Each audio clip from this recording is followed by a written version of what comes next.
안녕하세요. 예, 그래. 자,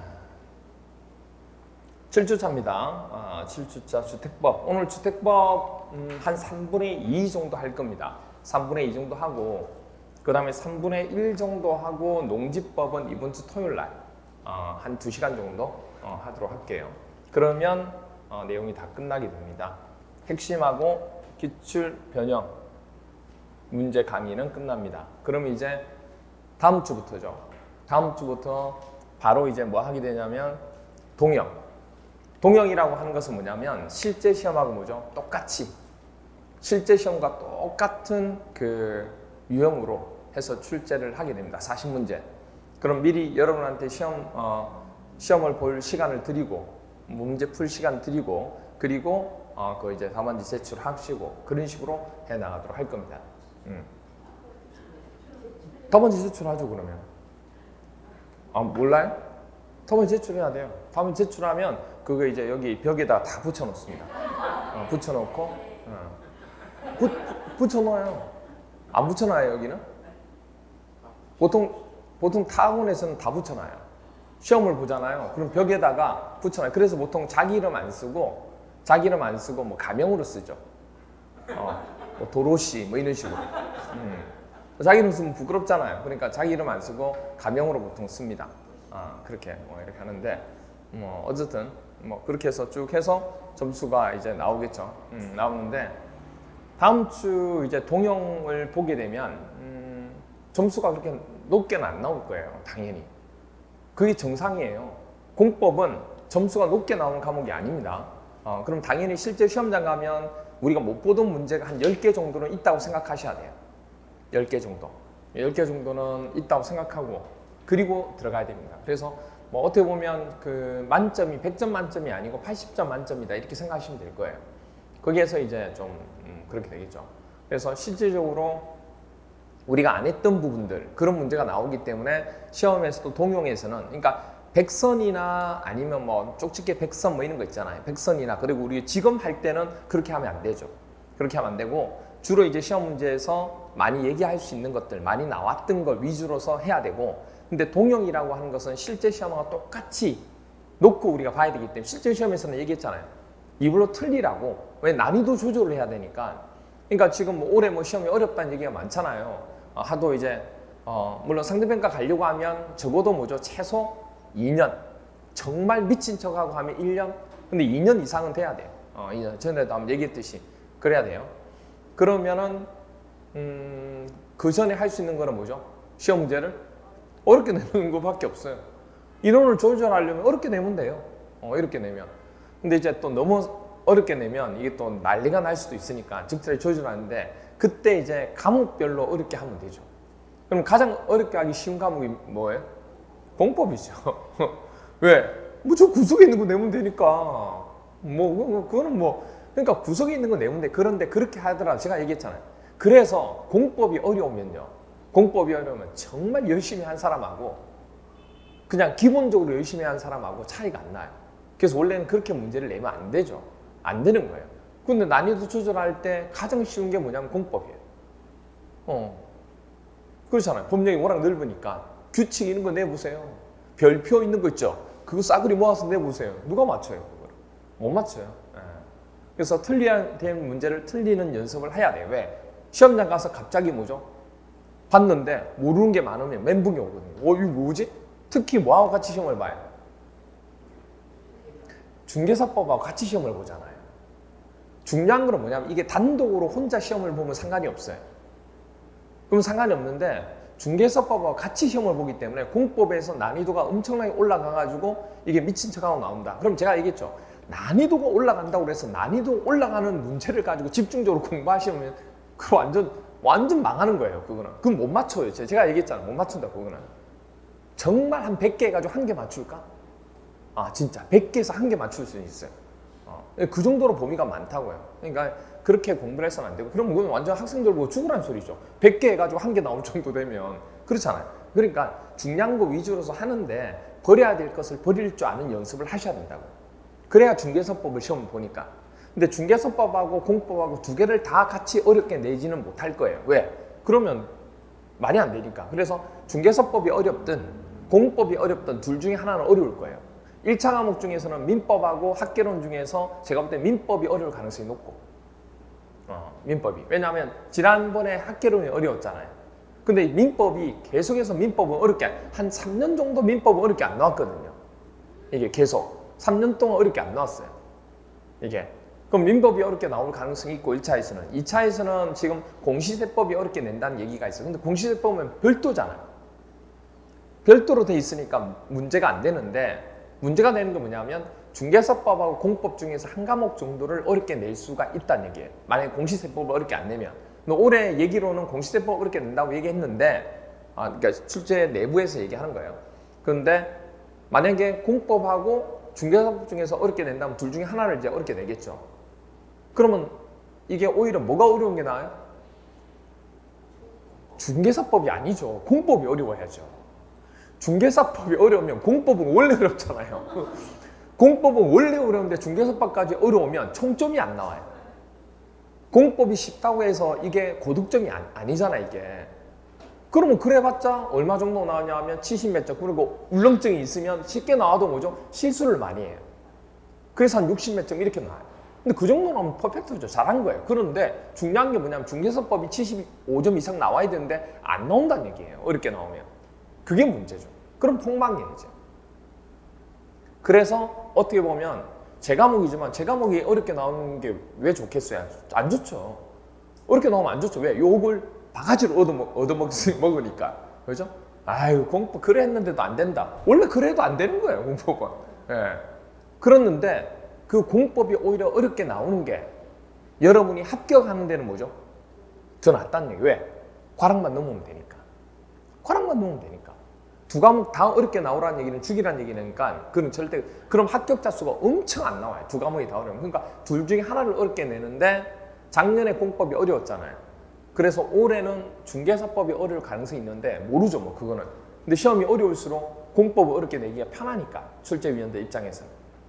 그래서 누가 들어가냐에 따라 또 틀리기도 하고 막 그러니까 아무튼 그렇습니다. 그래서 어떻든 여러분들이 동영을 보면서 실제 시험에서 이렇게 된다는 것을 조금 느낌을 가지셔야 돼요.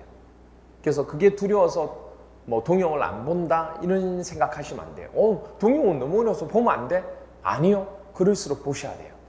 그래야 내가 뭐냐면 이 문제는 버려야지. 이 문제는 버려야지. 이 문제는 내가 맞춰야지. 그 연습을 하는 거기 때문에. 그리고 그걸 가능하면 몇 분 내에 꺼내야 돼요? 50분까지 가면 안 되죠. 공법을 50분까지 가면 안 돼요. 가능하면. 몇 분 안에? 그렇죠. 적어도 40분에 풀고 10분 정도는 마킹하고 하는 여유 시간은 나중에 중개사법과 같이 가지더라도 그러니까 40분에는 문제를 푸는 연습을 하셔야 돼요. 그러기 위해서는 뭐 해야 돼요? 버릴 거를 버릴 줄 알고 맞출 거를 맞추는 연습을 해야 돼요. 그게 바로 동영이에요. 그죠? 그래서 오히려 모의고사보다 동영의 문제가 훨씬 더 뭐냐면 실제 체감이 더 실제 시험에 더 가깝다 이렇게 보시면 돼요. 아시겠죠? 그래서 동영은 원래 점수가 안 나오는 거고 원래 시험장 점수니까 그거에 대해서 안 논다고 해서 뭐 낙심한다든지 그렇게 할 필요 없어요. 몇 점 이상만 나오면 오케이예요? 50점. 내가 50점 이상 나왔다. 오케이. 괜찮다. 다행이다. 이렇게 생각하시면 돼요. 아시겠죠? 그렇게 연습하는 걸로 해주시면 됩니다. 다음 주부터 이제 그렇게 나갈 건데 아무튼 그렇습니다. 오늘 이제 주택법 들어갈 건데 주택법 총칙 부분이에요. 총칙. 여러분들 이제 프린트 드렸는데 그 총칙에 보시면 첫 번째가 이제 1번 문제가 주택법령상 용어에 관한 설명으로 옳은 겁니다. 그럼 용어에 대해서 우리 수업 시간에 5, 6월달에 했던 거 한번 내용 보셔야 되죠. 첫 번째로 이겁니다. 포인트 첫 번째가 주택법령상 주택 분류입니다. 주택법령상 주택의 분류. 주택법령상 주택의 분류는 일단 규모에 따라서 나누고 자금에 따라 나누는 거 맞죠? 규모에 따라서 나누고 자금에 따라서 나누는데 규모에 따라서 나누게 되면 크게 단독주택하고 뭐죠? 공동주택. 그리고 자금에 따라서 나누면 국민주택과 민영주택. 그러니까 자금을 누가 내고 하느냐에 따라서 달라지는 거예요 이제. 그렇죠? 그러면 그때 단독주택의 종류에는 뭐죠? 단다다. 그죠? 단다다 공인데 건축법일 때는 단다다 공이 맞지만 주택법에 대해서 얘기할 때는 건축법 시행령에 이렇게 나와 있는 것 중에서 뭐를 제외하겠다? 공간을 제외하겠다. 그렇게 얘기합니다. 됐죠?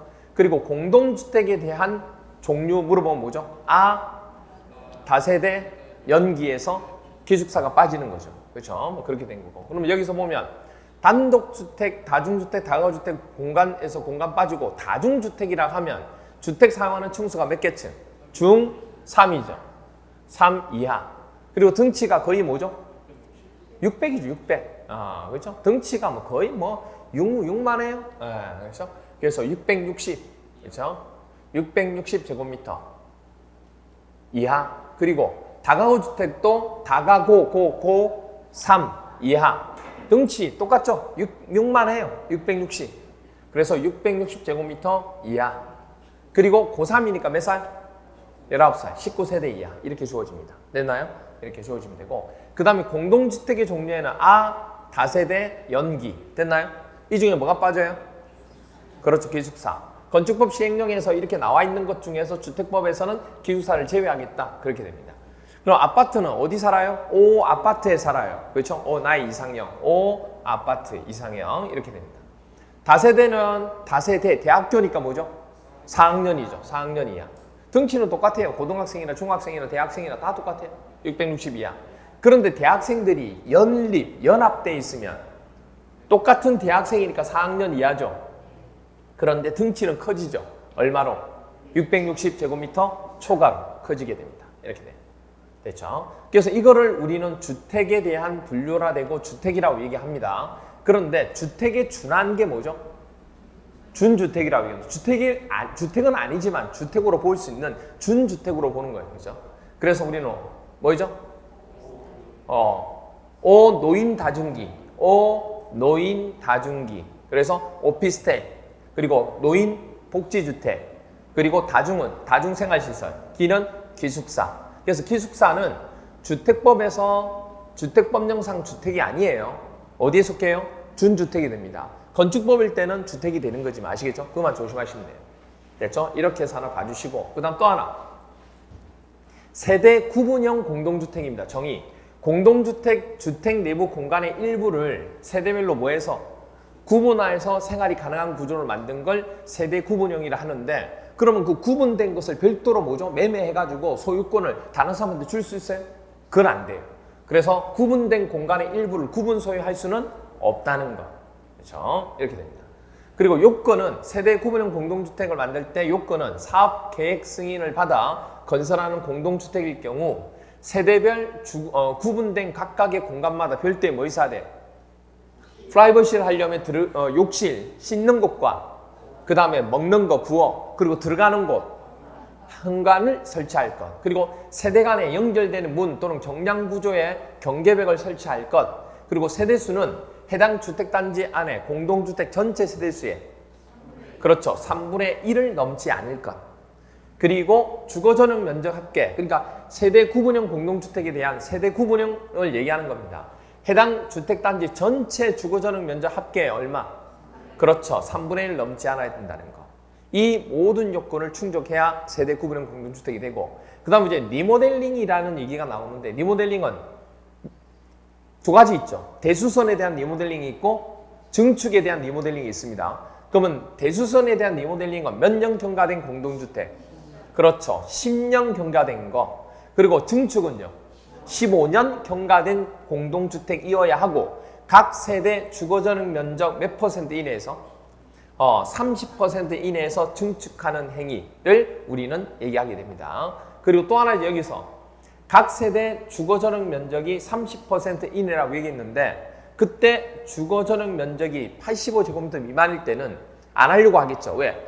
자기한테 가는 거 얼마 없으니까 야 그럼 좀 더 해주자. 그래서 얼마 돼요? 40% 이내까지 이만큼까지 증축하는 행위를 해주겠다는 얘기예요. 그렇죠? 이렇게 공동주택의 기능 향상 등을 위해서 공용 부분, 우리 공용 부분이라고 그러면 뭐 있어요? 뭐 계단실이나 엘리베이터 뭐 이런 거 있잖아요. 이런 부분에 대해서는 별도로 뭐 할 수 있다? 이거 외에 증축 가능하다는 얘기예요. 됐나요? 이렇게 됩니다. 그리고 기존 세대수의 몇 퍼센트 이내에서 이거는 내가 살고 있는 뭐죠? 주거 전용 면적 이내에서 증축하는 경우를 얘기하는 거고 이거는 뭘 하는 거예요? 세대수를 증축하는 걸 얘기하는 거예요. 그래서 기존 세대수의 몇 프로? 15% 이내 세대수를 증가하는 증축. 그러니까 주거전입 면적은 30%, 그것의 반 정도가 뭐죠? 세대수 증축. 이렇게 생각하시면 돼요. 근데 우리가 보통 이 세대수 증가하는 부분에 대한 형태는 수직 증축 많이 얘기하잖아요. 그렇죠? 수직으로. 그래서 수직 증축 행위는 기존 층수가 13층 이하인 경우에는 몇 개 층까지? 2개 층 이하까지 증축 가능하고 최대. 기존 층수가 15층 이상일 때는 더 많이 증축되겠죠. 얼마? 3개 층. 3개 층 이하까지 증축이 가능하다. 이렇게 됩니다. 그 다음에 용어 정리해서 공구. 하나의 주택단지의 대통령령으로 정하는 기준에 따라 몇 개? 둘 이상 구분되는 공구니까 공사구간이잖아요. 공사구간, 공사구역을 나누는데 그만큼 넓으니까 가능한 거죠. 그러면 나눈다는 얘기는 몇 개 이상이 돼야 돼요? 둘 이상. 그래서 둘 이상으로 구분되는 일단의 구역으로서 착공신고나 사용검사를 별도로 수용할 수 그렇죠. 있는 구역을 얘기하는 겁니다. 그러면 하나의 주택단지에서 대통령 정하는 기준이라고 하는 것은 공구별 세대수는 몇 세대 이상? 300세대? 공구별 세대수는 몇 세대 이상일 때 가능하다? 300세대? 300세대? 그죠? 이건 전체 세대수고 공구별이라고 했으니까 한 공구가 나누게 될 때 한 공구 세대수가 얼마나 이상은 돼야 되냐 그 얘기예요. 300세대. 그러면 둘 이상 돼야 되니까 하나가 300이면 단 하나가 300이겠죠. 그럼 합이 적어도 전체 세대수가 600 이상 돼야 공구란 말을 쓸 수 있다는 얘기예요. 그래서 600세대 이상. 이고 공구 간의 경계, 이쪽 공구와 이쪽 공구의 경계를 뭘로 만들겠다는 얘기예요. 너비. 6m 이상에 설정할 것. 뭐 이렇게 뭐 도로를 한다든지 아니면 뭐 여러 가지 담을 한다든지 그런 식으로 해서 설치하겠다 그 얘기예요. 그 다음에 공공택지라고 하는 것은 산업단지 개발 사업이나 공공주택 지구의 조성 사업, 그러니까 개발 사업이나 지구 조성 사업, 그리고 수용 방식으로 시행하는 도시개발 사업, 됐죠? 그런 사업인 공공사업에 의해서 개발 조성되는 무슨 주택? 단독주택 아니죠? 무슨 주택? 그렇죠. 공동주택. 공공택지라고 하는 것은 공동으로 쓰는 주택 택지, 그렇죠. 공동택이 건설되는 용지를 우리는 뭐라 부른다? 공공택지라고 하고 중요한 것 중에 하나가 뭐다? 공공사업이 된다는 거. 개인이 아니라는 거. 사적이 되지 않는다는 거. 사적이 되지 않고 개인이 되면 안 된다는 거. 그래서 보시면 알겠지만 공공에 대한 형태의 사업이 돼야 되니까 누가 나오면 안 돼요? 조합. 조합은 사적이잖아요. 그러니까 조합이 들어가면 안 돼요. 또 하나. 수용 방식이죠.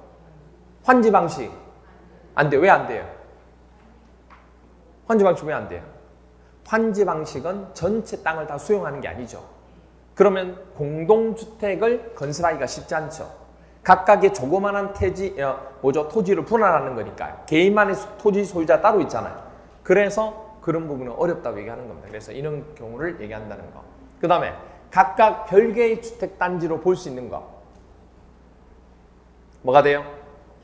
그렇죠. 철고자 20하게 폭발리네. 그렇죠? 철고자 20하게 폭발리네. 그래서 철도나 고속도로, 자동차 전용 도로는 폭이 얼마 이 얘기가 없어요. 그래서 이 경우일 때 그리고 폭이 일반 도로만 20 이상. 일반 도로만 20 이상. 아시겠죠? 그래서 일반 도로일 때는 폭이 20m 이상인 일반 도로. 그리고 보시면 도시계획 예정도로 8글자. 그래서 폭이 얼마? 8m 이상 되는 얼마? 도시계획 예정도로. 그리고 보행자 및 자동차 통행이 가능한 도로로서 일반 국도나 그러니까 행정부서에 들어가 있는 지자체 부분에 들어가 있는 그런 도로나 이런 것들은 폭 얼마 없이 그냥 다 해당되는 겁니다. 이런 부분에 시설로 분리된 거. 그러니까 뭐냐면 주택단지가 이렇게 하나의 주택단지로 보는데 그거를 중간에 이런 걸 통해서 뭐하게 되면 분리가 되면 각각의 토지로 본다는 얘기예요. 각각에 대한 주택단지로 본다는 얘기예요. 원래는 주택단지를 뭐로 봐야 돼요? 하나의 단지로 본다는 얘기예요. 우리가. 됐나요? 그런데 별도의 단지로 볼 수 있는 경우는 이런 부분이 지나갈 때. 그럼 예를 들어서 뭐냐면 20m 이상의 일반 도로가 아니고 10m 일반 도로가 지나가면서 분리가 되었어요. 그럼 각각의 별개의 주택단지로 볼 수 있어요? 없다고. 일단의 토지로 봐야 된다. 그 얘기예요. 이런 경우로 분리가 되어야지만 두 개가 각각에 대한 별개의 단지가 되는 거지 이런 부분이 아니면 별개의 단지를 볼 수가 없다는 얘기예요. 이 시험 문제에서 뭐냐면 별개의 단지로 볼 수 없는 것. 무슨 말이세요? 각각에 대한 별개의 단지로 볼 수 없는 경우 하면 이 얘기 중에서 20m 이상이 아닌 말이 나오겠죠. 그리고 이거 이상이 아닌 경우가 되겠죠. 됐나요? 헷갈리지 마시라고. 부대시설과 복리시설. 부대시설과 복리시설. 부대시설은 주택단지 안에 사람을 위한 게 아니고 건물을 위한 거. 도로, 담장, 주차장, 관리사무소. 건물을 위한 거. 건물에 대한 관리. 이렇게 보는 겁니다. 그래서 부대시설은 건물을 위한 시설과 설비로 보면 되고 복리시설은 누구를 위한 거? 사람, 주민을 위한 거. 그래서 어린이 놀이터, 근린생활시설, 유치원, 주민운동시설, 경로당 이거는 복리시설에 속하는 겁니다. 됐죠? 그 다음에 간선은 이어주는 거죠. 이어주는 거잖아요. 그렇죠? 기간과 기간을 뭐 한다? 선으로 이어주는 거예요. 그러니까 말 그대로 도로, 상하수도, 전기시설, 가스, 통신, 건물에 기본적으로 들어가는 뭐가 돼요? 시설들이에요. 이게 뭐죠? 기간시설이에요. 도로, 상하수도, 전기시설, 가스, 통신, 지역난방 이런 거 주택단지 안에 뭐라 부른다? 기간시설이라 그럽니다. 그러면 주택단지 바깥에 다른 주택단지에 공급하는 기간시설이 있어요? 없어요? 그 기간시설, 주택단지 밖에 같은 종류의 기간시설끼리 연결을 시켜주겠다는 얘기예요. 그런 것끼리 연결시켜주는 시설을 뭐라 불러요? 그걸 간선시설이라 하는 거예요. 됐나요? 네. 헷갈리면 안 돼요. 그러니까 노원하고 여기가 노원이잖아요. 그럼 저희 집이 이제 뭐죠? 건대 쪽이니까 자양동이에요. 그러면 자양동에서 여기까지 오려고 하면 무슨 도로를 타야 돼요? 동부 간선도로. 우리 집에서 나와서 다른 지역으로 가기 위해서 연결시켜주는 곳, 그 도로를 간선도로라고 얘기하는 겁니다. 간선도의 뜻이 뭔지 아시겠죠? 도로가 많거든요, 종류가. 도로가 되게 많아요, 종류가. 그런 걸 간선도로라고 합니다. 됐죠? 자, 그래서 1번 보시면 1번 주택단지에 해당하는 토지가 고속도로라든지 폭 20m, 도시계획 예정도로는 8m 이상이죠. 그럼 8m 이상에 해당되는 거 맞나요? 맞죠? 그러면 해당되고 그 다음에 일반 도로는 얼마 이상 돼야 돼요? 일반 도로는 얼마 이상 돼야 돼요? 20하계 폭발 이내. 20이죠? 20이지 20. 그럼 이게 일반 도로기 때문에 20m 이상이 되어야지만 각각 별개의 주택단지를 볼 수 있죠. 근데 지금 15m밖에 안 돼요. 그리고 자동차 전용 도로, 보행자 및 자동차 통행이 가능한 도로로서 도로법에 의한 일반 국도로 분리된 경우, 그러니까 다 맞는데 뭐 때문에 그래요? 이것 때문에. 나머지는 다 맞는데 이 부분 때문에 틀린 겁니다. 그러니까 이 부분이 전체적인 답이 되려고 하면 15m가 되면 안 되고 얼마? 20m 이상이란 말이 나와야 이 문장이 맞는 겁니다. 그렇죠? 그래서 분리된 토지를 각각 별개의 주택단지로 볼 수 있다는 거예요. 나머지는 다 맞는데 이 부분 때문에 틀렸다. 이렇게 돼요. 많이 나왔죠? 그 다음에 2번. 단독주택에는 건축법 시행령에 따른, 자 보세요 여러분들, 이걸 이제 착각하신 분이 있다고. 아니 건축법 시행령이라 그러면 건축법일 때는 뭐가 돼요? 건축법일 때는 여러 가지 재료 중에서 우리 단독주택이니까 단, 다다, 공이죠. 그럼 공간 들어가요 안 들어가요? 건축법일 땐 들어가죠. 그런데 여기서 건축법 시행령이라고 해서 이게 건축법을 얘기하는 게 아니에요. 이 종류가 건축법 시행령에 있다는 얘기지. 그 건축법 시행령에 있는 이 종류 중에서 주택법일 때는 공간을 단독주택으로 보지 않는다 이렇게 돼 있다고. 근데 왜 착각을 하냐면 건축법 시행령이 나와 있으니까 건축법 아니에요 이렇게 얘기한다고. 그렇게 얘기하시면 안 된다고. 상당히 피곤해진다고 그러면. 아시겠죠? 그 얘기를 하는 거예요. 그런데 뭐 그걸 지금 여기서는 그걸 얘기하는 게 아니에요. 그런데 단독주택에는 건축법 시행령에 따르면 단다다 공이 있는데 이때 단독주택, 다가 뭐예요? 다중주택, 다가구주택, 중학교, 고등학교 이렇게 생각하면 편하잖아요. 정 헷갈리면 위에가 생각해보세요. 위에 단독주택은 중학교, 고등학교, 공동주택은 대학교.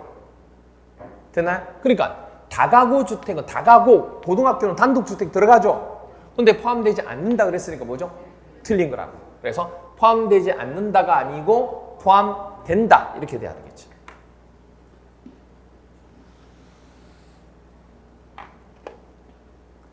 그 다음에 3번 공동주택에는 건축법 시행령에 따른 아파트, 연립주택, 기숙사 등이 포함된다. 그러니까 아까 조금 전에 얘기했던 거 건축법 시행령이니까 이거 건축법 아닙니까? 이러는데 종류에는 건축법 시행령에서 나온 게 맞죠. 근데 그 시행령, 건축법 시행령에 나와 있는 종류 중에서 주택법일 때는 공동주택에 누구를 포함시키지 않겠다. 기숙사는 포함시키지 않겠다 그 얘기입니다. 그래서 틀린 거예요. 그래서 공동주택에는 다세대 연기인데 기숙사 들어가요? 안 들어가요? 안 들어가잖아요. 그래서 틀린 거라고.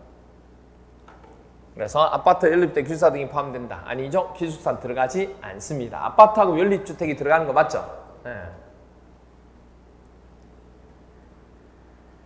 그래서 아파트, 연립주택, 다세대 이렇게 돼야 되겠죠. 그렇죠? 그 다음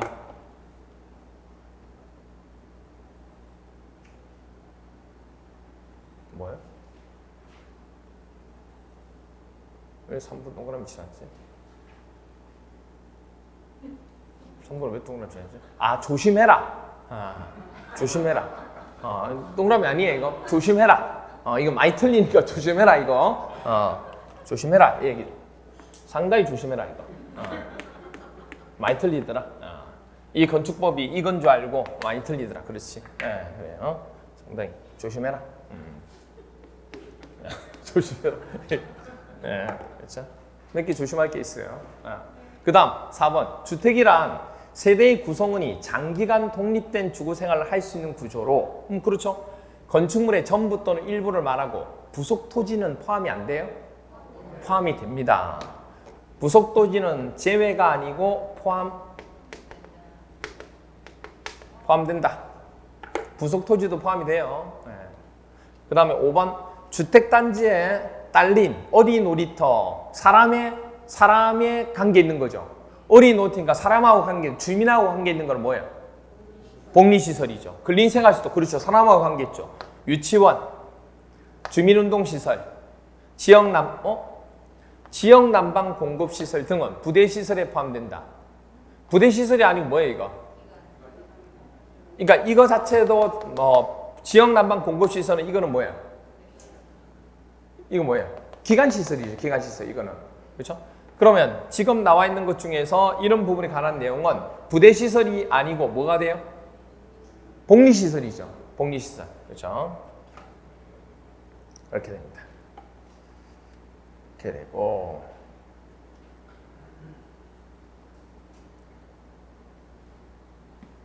그 다음 6번 주택에 딸린 주차장, 관리사무소 보시면 알겠지만은 주차장 사람을 위한 게 아니고 뭐죠? 건물을 위한 거. 그리고 관리사무소 건물을 관리하는 거예요. 주택단지 안에 도로도 마찬가지. 그러면 복리시설에 속하는 게 아니고 어디에 속한다 해야 돼요? 부대시설. 이게 바로 부대시설입니다. 부대시설. 그 다음에 7번 공구란 하나의 주택단지에서 둘 이상 맞죠? 그렇죠? 둘 이상으로 구분되는 1단의 구역으로서 공구별 세대수는 몇 세대 이상? 그렇죠. 숫자 가지고 장난치는 겁니다. 300세대 이상으로 해야 됩니다. 그 다음에 8번 세대 구분형 공동주택을 물어보고 있습니다. 공동주택의 주택 내부 공간의 일부를 세대별로 구분하여 생활이 가능한 구조로 하되 그렇죠. 그 구분된 공간의 일부를 구분 소유할 수 없다. 있는 게 아니고 없다. 구분 소유할 수 없습니다. 구분 소유는 할 수 없다.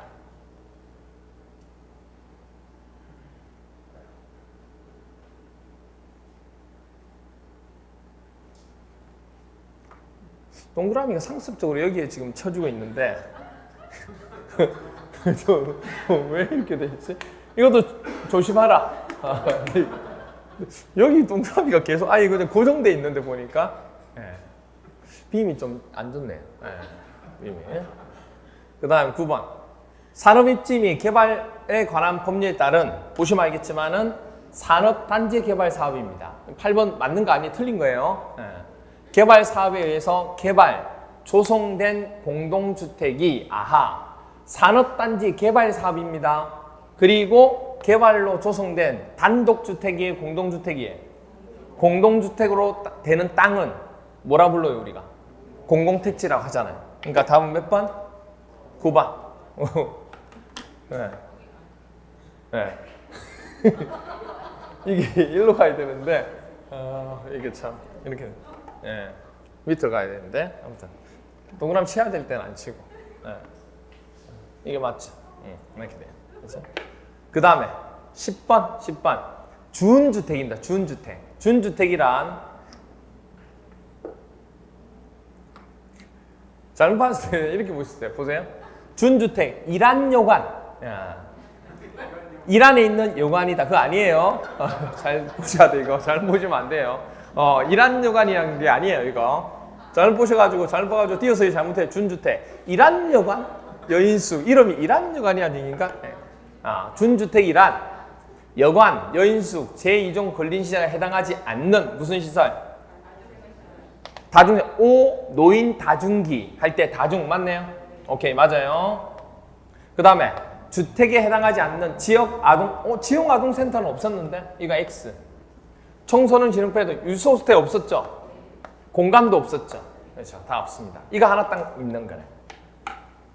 그래서 10번 틀렸습니다. 그 다음 11번 간선시설이란 주택단지 안에 도로, 전기시설, 주민운동시설, 지역난방시설, 주차장, 관리사무소를 말한다. 뭐 짬뽕이죠. 이 작년에도 나왔던 문제인데 보시면 알겠지만 여기서 일단 볼까요? 주택단지 안에 도로는 기간시설 맞죠? 주택단지 안에 있는 도로는 기간시설 맞죠? 그리고 전기시설, 기간시설 맞죠? 그런데 주민운동시설하고 이 주민운동시설은 뭐예요? 복리죠. 이거는 복리시설. 그리고 지역난방시설도 뭐가 돼요? 기간시설 맞아요. 그 다음에 주차장은요? 주차장하고 관리사무소는 어디에 속해요? 부대시설. 그러니까 뭐 짬뽕이에요. 이거는 31일 때 이렇게 나온 거예요. 제가 이렇게 문제를 이렇게 만든 게 아니고 옳은 거 찾는 문제였는데 틀린 걸로 나온 거라고. 이렇게. 짬뽕이 짬뽕. 그래서 간선시설은 아까 얘기했지만 기간시설을 뭐 해주는 연결시켜주는 시설을 우리는 간선시설이라고 하는 겁니다. 이런 시설을 얘기하는 게 아니고. 그래서 1번의 답은 한 개입니다. 9번 하나만 맞는 겁니다. 보시면 되고. 그 다음에 2번. 자, 주택법령상 국민주택 등에 관한 설명으로 옳은 것은? 국민주택 등에 관한 설명 옳은 것은? 그럼 국민주택에 대해서 한번 봐야 되죠. 이렇게 여기서 자금에 따라서 국민주택하고 민영주택으로 두 개로 나눠지는데, 자, 그래서 국민주택은 국가 그리고 지방자치단체, 한국토지주택공사 그리고 지방공사가 뭐 한 거? 건설한 주택을 우린 국민주택이라 하는 거예요. 그리고 조건이 하나 더 있습니다. 이렇게 건설해야 되고 국민주택 규모 이하여야 돼요. 반드시. 그러니까 이 두 가지 조건을 만족해야 국민주택이 돼요. 근데 또 하나가 뭐냐면 그러면 무조건 그러면 지금 국가나 공공이 건설해야 되는 주택만 해당되느냐? 아니에요. 공공이 건설을 안 해도 돼요. 안 해도 보시면 알겠지만 국가나 지방자치단체 뭐로? 재정 또는 주택도시기금으로부터 자금을 뭐해서? 정부 지원받아가지고 민간업체가 공사를 했다는 얘기예요. H나 뭐 S 건설업체에서 자금을 받아서 한 거예요. 그러면 민간이 한 거잖아요. 하지만 자금을 받았기 때문에 이거는 공공으로 보고 그리고 국민주택 규모 이하면 국민주택으로 한다는 얘기예요. 그러니까 규모가 문제가 아니고 자금이 어디냐 그게 중요한 거예요. 그래서 자금에 따라서 나눈 거예요. 그러면 여기서 국민주택 규모라는 것은 뭘 국민주택 규모로 하느냐? 자, 1호 한 세대당 주거전용 면적이 얼마? 85죠. 85. 85제곱미터 이하인 주택을 말하는데 수도권을 제외한 도시지역이 아닌 읍이나 면은 시골 쪽이죠. 이런 경우는 85보다 조금 면적이 넓습니다. 얼마요? 100. 100제곱미터 이하를 국민주택 규모라고 얘기합니다. 아시겠죠? 그렇게 보시면 되고, 그래서 아까 얘기했듯이 자금을 전부 지원받아가지고 하는 경우, 그걸 또 국민주택을 하고, 그럼 민원주택은 간단해요. 국민주택, 이런 국민주택을 뭐한? 제외한 주택을 민원주택을 하는 겁니다. 그러니까 무조건 뭐냐면 이렇게 보시면 안 돼요. 민영이라고 해서 H라는 회사에서 국민주택 규모 이하로 건설을 한다고 해서 국민주택이 아니에요. 아시겠죠? 그런 것만 조심하시면 돼요. 그럼 보죠. 1번. 민영주택이라도 국민주택 규모 이하로 건축하면 국민주택이에요? 조금 전에 얘기했죠. 아니라고. 그러니까 민영주택이라도 자금이 민영에서 나온 거잖아요. 개인에서 나온 거잖아요. 이게 회사에서. 그러면 그런 경우일 때는 국민주택으로 볼 수 없고 민영주택이 되는 겁니다. 그 다음에 한국토지주택공사가 공공이네요. 수도권에 건설한 주거전용 면적이 한 세대당 80제곱미터인 아파트는 국민주택에 해당한다. 맞아요? 맞아요? 잘 보세요. 수도권이죠. 그리고 한 세대당 주거전용 면적이 얼마예요? 85제곱미터 이하죠. 그리고 누가 돈을 낸 거예요? 누가 지은 거예요?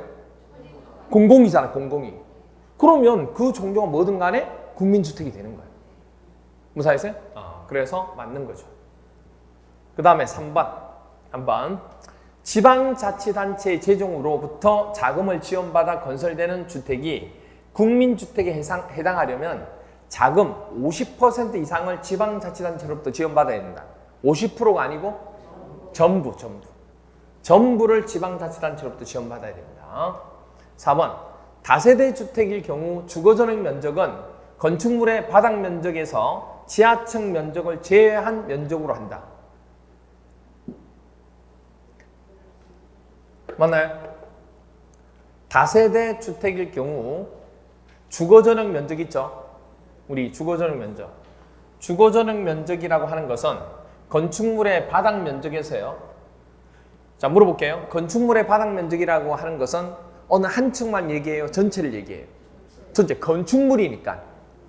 건축물의 바닥 면적이니까. 그렇죠? 그래서 지하층 면적을 제외한 면적으로 한다. 주거 전용 면적이란 정의가 바닥 면적에서 지하층 면적을 제외한 면적으로 하는 거예요? 이것만 제외하면 돼요? 이것만 제외하면 우리 주거 전용 면적이라고 보면 돼요? 아니죠. 큰일 나죠. 이것만 제외되는 게 아니고 모두 제외해야 돼요. 모두 제외해야 돼요. 지상층에 있는 공용실 있잖아요. 우리 올라가는 주동 출입구 부분하고 그 다음에 복도하고 엘리베이터 뭐 이런 거 있잖아요. 그런 공용실 부분을 다 제외한 거 해야죠. 그러니까 이것만 제외한 게 아니에요. 아시죠? 이렇게 하면 맞는 거죠. 어떻게 하냐면 주거전용 면적은 건축물 바닥 면적에서 지하층 면적을 제외한 면적은 이게 아니고 건축물 바닥 면적의 지하층 면적을 제외한 면적을 주거전용 면적으로 볼 수 있다. 이렇게 한다든지. 보세요. 근데 이거는 주거전용 면적은 이거다는 얘기는 정의를 얘기하는 거죠. 아시겠어요? 정의를 얘기하는 거니까 이것만 제외한 걸 가지고 이거라고 볼 수는 없죠. 이거 외에도 나머지 다른 것들도 다 제외해야 되는데. 그래서 이게 29회 때 틀린 지문이었어요. 조심하셔야 돼요. 5번. 아파트의 경우 복도, 계단 등 아파트 지상층에 있는 공용 면적은 주거 면적에 포함한다? 포함하지 않는다. 그렇죠? 그러니까 이런 것도 포함 안 한다고, 공용 면적. 그러니까 이런 걸 또 뺀다고 해야지. 그렇죠? 그러니까 이거는 보세요. 아파트의 경우 복도, 계단 등의 아파트의 지상층의 공용 면적은 주거 면적에 포함하지 않는다 그러면 맞죠? 왜냐하면 주거 전용 면적이 이거란 얘기가 아니잖아요. 이거 면적은 주거 면적에서 뺀다고. 뭐 다른 것도 빼지만 이거 뺀다고 그렇게 얘기한 거예요. 그러니까 참 이게 어감이라는 게 중요한 거예요. 지문 자체가. 조심하셔야 돼요. 됐죠? 그 다음 6번. 수도권에 소재한답니다. 수도권에. 그리고 국민주택 규모의 주택 1호 또는 한 세대당 주거전용 면적이 100제곱. 100이 아니고 얼마예요? 그렇죠. 수도권에 속하면 100이 아니고 85입니다. 그러니까 이게 100 이하가 되려면 수도권을 제외한 도시지역이 아닌, 그렇죠? 읍과 면을 얘기하죠. 그렇죠? 그렇게 해야지만 100 이하가 되는 겁니다. 수도권이 제외한 도시지역이 아닌, 그렇죠? 이렇게 돼요. 수도권을 제외한 도시지역이 아닌 읍이나 면 지역의 경우 이런 말이 들어가야죠. 다음 7번. 주택도시기금으로부터 자금을 지원받아 건설되는 한 세대당 주거전용 면적이 84라고 하는 것은 85제곱미터 뭐죠? 이하에 일단 속하죠. 면적은 일단 속합니다. 국민주택에 해당되는 거 맞아요. 그런데 주택도시기금부터 자금을 지원받아 건설된다고 했으니까 오케이 맞네요. 그러면 이거를 국민주택에 해당하는 거 맞나요? 오케이 맞죠. 그렇죠. 근데 만약에 이게 84가 아니고 90 이렇게 나오면 틀린 거죠. 그래서 네. 그 다음 3번 문제. 3번 문제는 우리 도시생활주택입니다. 도시형 생활주택. 도시형 생활주택.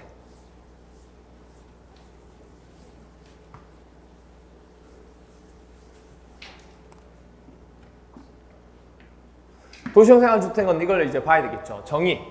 도시형 생활주택은 몇 세대 미만의 국민주택? 300세대. 300세대 미만의 국민주택 규모에 해당하는 주택으로서 도시지역에 건설하는 주택을 얘기합니다. 그러니까 도시형이죠. 그렇죠? 그래서 종류에는 원룸형 주택도 있고 단지형 연립주택도 있고 단지형 다세대주택도 있습니다. 그리고 이 도시형 생활주택은 분양가 상한제 적용하지 않는다는 거. 이렇게 됩니다. 그런데 조심하셔야 될 게 뭐냐면 이 도시형 생활주택에는 아파트형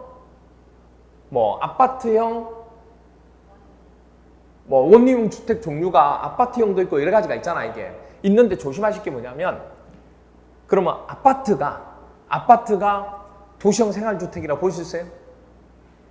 그건 아니죠. 아파트를 도시형 생활주택을 하는 건 아니에요. 그 아파트 중에서도 인원 조건을 다 뭐 해야 돼요? 만족시켜야 돼요. 대표적으로 뭐냐면 아파트가 300세대 미만이 안 되면 그런 도시형 생활주택으로 볼 수가 없어요. 그러니까 무조건 아파트를 다 뭐라고? 그렇죠. 도시형 생활주택이다 이렇게 얘기하면 안 된다는 거예요. 그래서 자, 그리고 또 하나 원룸형 주택이 나오는데 세대별 주거전용 면적이 얼마 이하가 돼야 돼요? 그렇죠. 50제곱미터 이하. 원룸형 주택이라고 하는 것은 도시형 생활주택 중에서 원룸형 주택은 세대별 주거전용 면적이 50제곱미터 이하가 돼야 돼요. 그리고 세대별 독립된 주거가 가능하도록 뭐 있어야 돼요? 현관은 따로 있을 필요 없죠. 어차피 이건 따로 들어가는 거니까. 그렇죠? 그럼 뭐 있어야 돼요? 그렇죠. 우리가 씻는 공간과 먹는 공간. 그렇죠? 욕실과 부엌을 설치할 것 따로. 그리고 욕실 및 보일러실을 제외한 부분을 어떻게 해요? 하나의 공간으로 구성합니다. 그래서 원룸이에요. 그런데 주거전용 면적이 얼마요? 30제곱미터 이상인 경우에는 두 개의 공간으로 구성이 돼요. 투룸도 된다는 얘기예요. 투룸이 된다고. 원룸인데 투룸도 된다는 얘기예요. 그래서 우리 보면 원룸, 투룸 뭐 이런 거 있잖아요. 그런 식으로. 그게 뭐냐면 원룸형 주택인데 50제곱미터 이하면 되는데 30제곱미터 이상은 투룸이 된다는 얘기예요. 이게. 됐나요? 그럼 다른 말로 얘기하면 30m로는 투룸이 안 되는 거예요. 아시겠죠? 그리고 이 범위도 30에서부터 50제곱미터 이하 범위까지예요. 이걸 넘을 수는 없죠.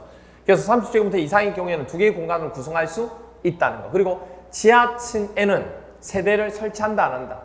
원룸 주택은 설치하지 않습니다. 지하층이 없어요. 그러니까 지하층이 없는 게 아니라 지하층에 원룸이 들어가지 않는다고. 그 다음에 함께 이 모든 조건을 갖추는 공동주택. 그러니까 이걸 모두 갖춘 공동주택인데 이 공동주택 안에 모두 있어요. 아파트도 있잖아요. 그러니까 아파트가 이 요건을 갖춰야지만 원룸형 주택, 도시형 생활주택으로 볼 수 있다고.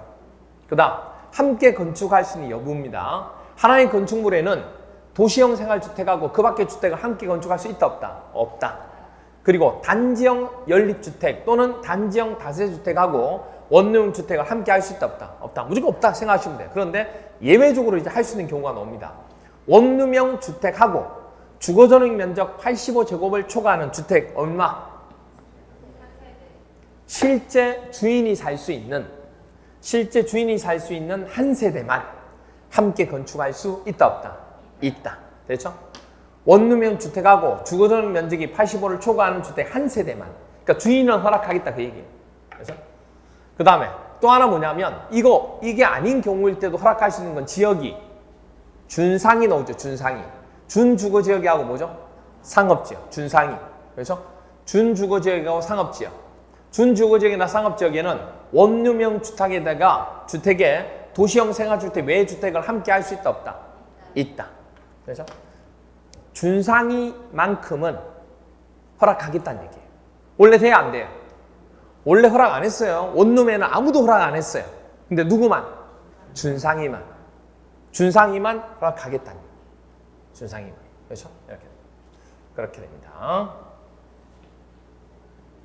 그러면 1번 도시형 생활주택이란 몇 세대 미만이에요?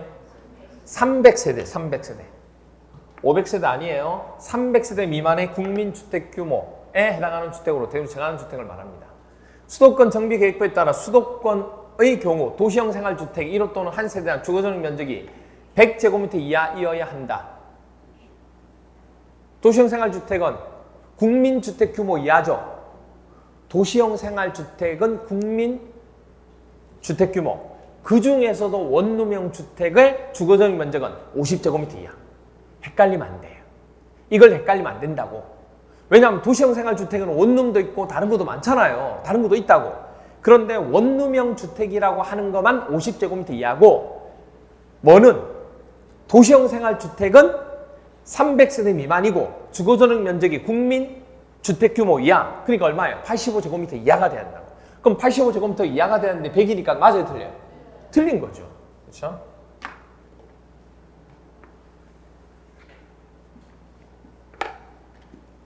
그 다음 3번 국토계획법에 따른 도시적. 왜냐하면 도시적이 나왔으니까 국토계획법에서 따른 도시적이는 많이 나오겠죠.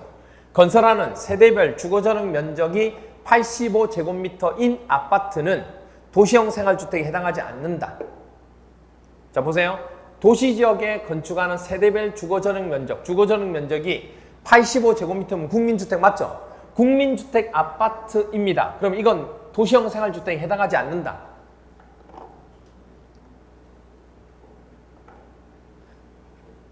아파트가 아까도 얘기했잖아요. 국민주택 규모 이하가 되더라도 세대수가 얼마인 조건이 나와야 돼요? 300세대. 300세대 부분이 뭐가 돼야 돼요? 이하가 돼야 되죠. 무슨 말이가 돼요? 300세대 이하가 돼야 되죠. 그리고 또 하나 조심하셔야 될 게 뭐냐면 우리가 도시형 생활주택 중에서 원룸형 주택 기억나시죠? 그 원룸형 주택, 도시형 생활주택일 때는 85제곱미터 맞지만 원룸형 주택에는 공동주택이 해당되는 거 맞죠? 그러면 이 아파트라는 게 원룸형 주택에 속하는 거라고. 원룸형 아파트를 얘기하는 거라고. 무슨 알겠어요? 그러기 위해서는 이 조건 자체도 뭐가 돼야 돼요? 50제곱미터 이하가 또 돼야 돼요. 조건 자체도. 그래서 일단 이 부분이 아니게 되는 겁니다. 이렇게 돼요. 조심하셔야 돼요. 조심. 그래서 생활주택에 해당하지 않는다 하니까 맞는 거죠. 그렇죠? 그 다음에 4번 도시형 생활주택에는 분양가 상한제가 적용돼요? 안 된다고 얘기했죠. 그 다음 5번 준주거지역에서 준상이는 허락해요 안 해요? 허락해요. 도시형 생활주택인 원룸형 주택과 도시형 생활주택이 아닌 주택 한 세대 하나의 건축물에 함께 건축할 수 있다 없다? 있다. 뭐가 되더라도 가능해요. 준상이는 가능해요. 아시겠죠? 그래서 함께 건축할 수 없다가 아니고 있다. 6번 500세대인 국민주택 규모의 원룸형 주택은 도시형 생활주택에 해당한다.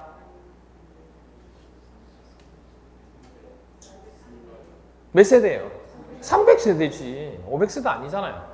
300세대 미만입니다. 그리고 국민주택 규모 원룸주택이 도시형 생활주택에 해당하는 겁니다. 됐죠? 오케이. 조금 쉬었다가 테마 두 번째, 주택의 건설 등이 내용이 조금 많습니다. 이 부분 좀 설명드리도록 할게요.